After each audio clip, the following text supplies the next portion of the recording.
Hello दोस्तों, अरस्तु विज्ञान के इस प्लेटफॉर्म पे आप सभी का स्वागत है। हम लोग यूजीसी नेट इन्वायरमेंटल साइंस का लेक्चर देख रहे हैं। आज के लेक्चर में हम लोग यूनिट 2 का टॉपिक पेस्टिसाइड्स को आगे की ओर ले चलेंगे। इसमें पिछले लेक्चर में हम लोग ने पेस्टिसाइड्स के इंट्रोडक्शन, टाइप्स एंड क्लासिफिकेशन देखा था। आज हम लोग उसके कुछ केमिकल नेचर्स, टाइप्स, ये सब देखेंगे कि किसके आधार पे वो लोग और कैसे काम करते हैं पेस्टिसाइड्स। तो पहला पॉइंट है on the basis of chemical nature. Chemical nature के आधार पे पेस्टिसाइड्स कैसे वर्क करते हैं। तो आइए, इसमें पहला है ऑर्गेनोक्लोरीन पेस्टिसाइड्स। ये एक स्टेबल लॉन्ग परसिस्टेंट पेस्टिसाइड्स है and residence times in years. ठीक है, इसके अंतर्गत आता है डाइक्लोरो डाइफिनाइल डाइक्लोरोइथाइलिन, DDE जिसे कहते हैं। एक केमिकल कंपाउंड है formed by the loss of HCl। HCl के लॉस से ये बनता है। HCl किससे हटाया जा रहा है? DDT से। तो इसको कहते हैं डिहाइड्रो हेलोजिनेशन। ठीक, of which it is one of the more common breakdown products. तो DDT से यदि हम HCl को हटाते हैं तो DDE का फॉर्मेशन होता है। तो DDE is widely seen in animal tissue sample. Animal tissue samples में पाए जाते हैं pesticides. DDE is particularly dangerous because it is fat soluble like other organochlorines। ये एक फैट soluble है दूसरे organochlorines की तरह। Thus it is rarely excreted the body। ये बहुत ही rarely देखा जाता है। And concentration tend to increase throughout life। इसका concentration लाइफ भर बढ़ते रहता है। अब DDT accumulate in fat cells। ठीक, एडिपोज टिश्यू में DDT फैल रहा है और lipophilic and become more concentrated as it moves up the food chain. और ये जैसे जैसे फूड चेन में मूव करता रहता है कंसनट्रेटेड होते रहता है। DDT shows mimic effect with estrogen, also called endocrine disruptor। वो जो था हम लोग ने DDE के बारे में देखा, अब ये है DDT। ये बहुत ही अलग तरीके का इफेक्ट पहुंचाता है एस्ट्रोजन के साथ। ठीक है, यदि एस्ट्रोजन के साथ ये बाइंड करे तो इसका इफेक्ट चेंज हो जाता है, इसीलिए इसको एंडोक्राइन डिसरप्टर कहते हैं। Intake of these chemicals result in their accumulation in body tissue. इसका जो एक्यूमुलेशन बॉडी में होने लगा, यदि अंदर जाने लगा तो ये बढ़ते बढ़ते बहुत ही तेजी से बढ़ने लगेगा और ये टेराटोजेनिक इफेक्ट और न्यूरोटॉक्सिक का फॉर्मेशन करेगा। मतलब ये डेंजरस होते चला जाएगा। DDT हमारे बॉडी में आ गया तो ये डेंजरस होते चला जाएगा। DDT is toxic to many organisms like birds, where it is detrimental to reproduction due to egg cell thinning। और ये बच्चे पैदा जो होते हैं बर्ड्स में उसको ये रोक देगा, उसका जो एग सेल है वो थीन होने लगेगा। तो 1962 में अमेरिकन बायोलॉजिस्ट रेकेल कार्सन ने पब्लिश किया कि साइलेंट स्प्रिंग। उन्होंने कहा कि impact of DDT spraying on the US environment and human health. DDT जो हम लोग स्प्रे करते हैं उसका डायरेक्ट ह्यूमन हेल्थ पे इफेक्ट पहुंचता है, इन्वायरमेंट पे इफेक्ट पहुंचता है। ये उन्होंने पेपर द्वारा सबसे पहले बताया था। तो ये तो बात हो गई DDT और DDE की। ठीक, जो कि एक ऑर्गेनोक्लोरीन पेस्टिसाइड्स के अंतर्गत आता है। अब आगे हम लोग चलते हैं इंडोसल्फेन। ठीक, इंडोसल्फेन क्या है? Has been used in agriculture. ये एग्रीकल्चर में यूज़ होता है अराउंड द वर्ल्ड, पूरे वर्ल्ड में। To control insect pest, insect के पेस्ट को कंट्रोल करने के लिए। इंक्लूडिंग इसमें क्या कौन कौन से पेस्ट आते हैं? White flies, aphids, leaf hoppers, Colorado, potato beetles and cabbage worms. ठीक, ये सब जो पेस्ट हैं उनको ये रोकते हैं endosulfans. Endosulfans is an insecticide. ये इंसेक्टिसाइड है, still in widespread use in many country. बहुत सी कंट्री में यूज होते हैं ऑन क्रॉप्स लाइक किस क्रॉप्स के लिए? Cotton, soy, coffee, tea and vegetable, but also banned in 55 countries. ये 55 कंट्रीज में बैंड भी है। क्यों? High toxicity to humans and nearly all other organism and its persistence in the environment. मान लो जब इसका यूज़ हो रहा है तो ये कहीं ना कहीं तो फ़ायदेमंद भी है, लेकिन ये टॉक्सिसिटी भी है ह्यूमन के केस में। ठीक है, क्योंकि ये इन्वायरमेंट में परसिस्ट कर जा रहा है। जब बात आती है इंडिया में, तो ये केरला में बैंड है, endosulfan banned in the state of Kerala. India as a result of severe adverse effect arising from aerial spraying of endosulfan on cashew plantation. Cashew का प्लांटेशन में एरियल स्प्रेइंग हो रहा था इंडोसल्फान का, लेकिन ये इंडिया में बैन कर दिया गया। क्यों? क्योंकि ये इंडोक्राइन डिसरप्टर है, इम्यून को सप्रेस्ड करता है और टेराटोजेनिक इफेक्ट पहुंचाता है बॉडी के लिए, बहुत ही डेट्रीमेंटल परफॉर्म करता है, ठीक है, डेंजरस है। अब बात आती है ऑर्गेनोफॉस्फेट्स पे। ये क्या है? एक बायोडिग्रेडेबल है, वाटर सॉल्युबल, ठीक है, मोर टॉक्सिक होता है, ऑर्गेनोक्लोरीन से भी ज़्यादा टॉक्सिक होता है, एंड न्यूरोटॉक्सिक भी है। लो रेसिडेंस टाइम, बहुत ही हफ्ते तक, सम वीक्स, ठीक है, बहुत ही कम हफ्ते तक रहता है, लेकिन बहुत ही ज़्यादा हानि पहुंचाता है। इसका एग्जाम्पल में आते हैं पैराथाइन, मेलाथाइन, मिथाइल पैराथाइन। ऑर्गेनोफॉस्फेट क्या है? Chemical substances that are produced by the process of esterification. यही सब आपको क्वेश्चन एग्जाम में पूछे जाते हैं कि किस प्रोसेस से ऑर्गेनोफॉस्फेट्स का फॉर्मेशन हुआ। तो स्टेरिफिकेशन प्रोसेस से, किसके बीच में? फॉस्फोरिक एसिड और अल्कोहल के साथ। ऑर्गेनोफॉस्फेट क्या करता है? ये अंडरगो जाता है hydrolysis with the liberation of alcohol from the steric bond. Steric bond में हाइड्रोलाइसिस होता है जिससे अल्कोहल बाहर निकलते हैं। These chemicals are the main component of herbicide, pesticides and insecticides. Okay, ये हर्बिसाइड्स के लिए भी इम्पोर्टेंट है, पेस्टिसाइड्स के लिए भी इम्पोर्टेंट है, इंसेक्टिसाइड्स के लिए भी इम्पोर्टेंट है। Organophosphates are widely used in the production of plastics and solvents, ठीक है, ये प्लास्टिक और सॉल्वेंट्स के प्रोडक्शन के लिए भी बहुत ही हेल्पफुल है। तो हम लोगों ने ऑर्गेनोफॉस्फेट्स देखा, इंडोसल्फेंट्स देखा, ऑर्गेनोक्लोराइन में DDE एंड DDT देखा। अब आगे चलते हैं। कार्बामेट्स। कार्बामेट्स क्या है? क्लास ऑफ इंसेक्टिसाइड्स है, ठीक है, structurally and mechanistically similar to organophosphates. ये मैकेनिकली स्ट्रक्चरली ऑर्गेनोफॉस्फेट से सिमिलर है, ठीक है, टॉक्सिक है, exposure to can occur via dermal inhalation and gastrointestinal exposure से ये बॉडी में अंदर जा सकता है। डर्मल लेयर मतलब स्किन लेयर से, या इनहेलेशन नाक के द्वारा भी। इसका जो रेसिडेंस टाइम है डे से वीक है, मतलब ये 1 दिन से लेकर 7 दिन तक ये परसिस्ट करता है। इसके एग्जाम्पल है कार्बारिल, अल्डिकार्ब, जेक्ट्रान, कार्बोफ्यूरेन। तो ये सब कार्बामेट्स के एग्जाम्पल हैं, ठीक है। अब नेक्स्ट आते हैं हर्बिसाइड्स। हर्बिसाइड्स क्या है? Also known as weed killers, मतलब ये बहुत छोटे छोटे वीड्स को मारते हैं।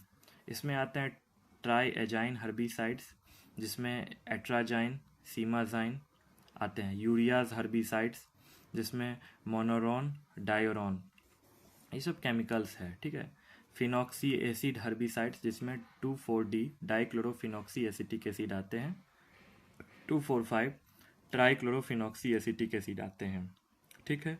मान लीजिए 2,4 का मतलब 2 जगह पे क्लोरो है, ठीक, इसीलिए इसको यहाँ पे D मतलब डाइक्लोरो कहा गया है। 2,4,5 मतलब 3 जगह पे है। ये जो 2,4 dichlorophenoxy acetic acid and 2,4,5 trichlorophenoxy acetic acid है, यदि इसको कंबाइन करेंगे तो इसी को एजेंट ऑरेंज कहा जाता है, जो हम लोग क्लास 8-9 के केमिस्ट्री में पढ़ते हैं, एजेंट ऑरेंज, ठीक। इसको डिफोलिएंट्स भी कहा जाता है। तो ये हो गए हर्बिसाइड्स, ठीक। आगे पढ़ते हैं हम लोग। 2,4-D dichlorophenoxy acetic acid discovered क्या होता है ड्यूरिंग सेकेंड वर्ल्ड वॉर। ये सेकेंड वर्ल्ड वॉर के समय में डिस्कवर्ड हुआ था इन वियतनाम, जो बायोलॉजिकल वीपन्स में काम आते थे, मतलब लड़ाई के समय में ये यूज होता है। 2,4,5 ट्राइक्लोरोफिनॉक्सी एसिटिक एसिड प्रोड्यूस करता है डायोक्सिन, ये डायोक्सिन प्रोड्यूस करता है, जो कि बहुत ही ज़्यादा टॉक्सिक होते हैं। एक होते हैं बाइपायरिडियल्स, ये भी एक हर्बिसाइड्स होते हैं। लेकिन जब हम लोग ऑर्गेनोक्लोरिन्स, हर्बिसाइड्स, ऑर्गेनोफॉस्फेट या कार्बामेट्स को हम लोग पढ़ते हैं, तो रेसिडेंस टाइम सबसे ज़्यादा होता है ऑर्गेनोक्लोरिन का, ये ज़्यादा दिनों तक परसिस्ट करता है। उसके बाद हर्बिसाइड्स, फिर ऑर्गेनोफॉस्फेट्स, और सबसे कम दिनों तक परसिस्ट करने वाले होते हैं कार्बामेट्स। टॉक्सिसिटी का देखा जाए तो सबसे ज़्यादा टॉक्सिसिटी होते हैं ऑर्गेनोफॉस्फेट्स, फिर होते हैं कार्बामेट्स, फिर होते हैं हर्बिसाइड्स, फिर होते हैं ऑर्गेनोक्लोरीन। ये सबसे कम टॉक्सिसिटी में देखे जाते हैं। तो अभी तक के लेक्चर में हम लोगों ने केमिकल नेचर के आधार पे पेस्टिसाइड्स को देखा, जिसमें ऑर्गेनोक्लोरीन पेस्टिसाइड्स हम लोग ने देखा, फिर डीडीटी के बारे में देखा, फिर हम लोग एंडोसल्फेंट्स को डिटेल में देखा, एंडोसल्फेंट्स को, ठीक। फिर ऑर्गेनो फॉस्फेट्स को हम लोगों ने डिटेल में देखा, कार्बामेट्स को भी हम लोग ने डिटेल में देखा, और हर्बिसाइड्स को भी हम लोगों ने डिटेल में देखा। अब हम लोग आगे की तरफ बढ़ते हैं। ओके, तो आइए, अब होता क्या कि वो तो था केमिकल नेचर के आधार पे। On the basis of target group, किस किस को टारगेट करना है, तो पेस्टिसाइड्स को क्लासिफाइड किया गया इंसेक्टिसाइड्स पे। जैसे एलेथ्रीन है, बोरिक एसिड है, साइपरमेथ्रिन है, मेलाथाइन है, ये किल करता है इंसेक्ट को, इसीलिए इसको इंसेक्टिसाइड्स कहा गया है। पेंटाक्लोरोफिनॉल है, ये किल करता है वेरियस काइंड्स ऑफ फंजाई को, इसीलिए इसको फंगीसाइड्स कहा गया है। ये मोल्ड और मिल्ड्यू को भी किल करता है, ठीक। टेक्नर है, जो टेक्नर क्या करता है, अटैक करता है लार्वा, इसीलिए इसको लार्विसाइड्स कहा गया है। रोजोल, रोडेंट केक, वर्फरीन, ये रोडेंट्स को किल करता है, जैसे चूहे होते हैं, माइस होते हैं, गोफर्स होते हैं, इसीलिए इसको रोडेंटिसाइड्स कहा गया है। मेटल्डिहाइड, ये कंट्रोल करता है स्नेल्स को, घोंघा जिसे कहते हैं, स्लग्स को, ये मोलस्क को, क्योंकि ये सब क्या करते हैं, प्लांट को अटैक करते हैं, इसीलिए मेटल्डिहाइड प्लांट पे लगाया जाता है, जिससे कि स्नेल, स्लग्स, जितने भी घोंघा की प्रजाति हैं वो अटैक ना कर पाए, इसीलिए इसको मलसीसाइड्स कहा गया है, ठीक। तो ये हो गए इंसेक्टिसाइड्स, फंगीसाइड्स, टारगेट के आधार पे लार्विसाइड, रोडेंटिसाइड और मलीसाइड्स। आगे बढ़ते हैं हम लोग। पेस्टिसाइड्स का बेनिफिट क्या क्या होता है? पेस्टिसाइड्स का बेनिफिट होता है इम्प्रूविंग प्रोडक्टिविटी, ये प्रोडक्टिविटी को बढ़ाते हैं, फर्टिलाइजर्स को बढ़ाते हैं, ठीक। ये प्रोटेक्शन करते हैं क्रॉप लॉस को, मान लीजिए कोई भी कीड़े क्रॉप को खा रहे हैं तो ये उसको प्रोटेक्ट करेंगे, ये वेक्टर को मारेंगे। Using pesticides in transport, sport complex and building, यहाँ सब पे इसका यूज़ हो सकता है। अब हम लोग आगे की तरफ बढ़ते हैं। कुछ फंगीसाइड्स, फ्यूमिगेंट्स और इंसेक्ट रिपेलेंट्स के कुछ केमिकल्स है, उसके बारे में आप जान लीजिए। फंगीसाइड्स क्या है? थायोकार्बामेट्स, कप्रिक सॉल्ट्स, ट्राइजोल्स, डाइकार्बोक्सीमाइड्स, ये सब एक फंगीसाइड्स के एग्जाम्पल हैं। फ्यूमिगेंट्स के क्या है? Aluminium and zinc, phosphide, ethylene dibromide, ये फ्यूमिगेंट्स के एग्जाम्पल है। इंसेक्ट रिपेलेंट में आता है डाइथाइल टोलुआमाइड। अब आगे की तरफ बढ़ते हैं। मान लीजिए पेस्टिसाइड्स यदि नेचर में पाए जाते हैं तो इसके क्या क्या इफेक्ट होते हैं ह्यूमन्स के लिए। Damaging effect of pesticides on human. Pesticides enter body through major routes, injection के द्वारा, डायरेक्ट मतलब घोंटने से, इनहेलेशन नाक के द्वारा, आई से, डर्मल एब्जॉर्प्शन स्किन के द्वारा ये बॉडी में इन करता है।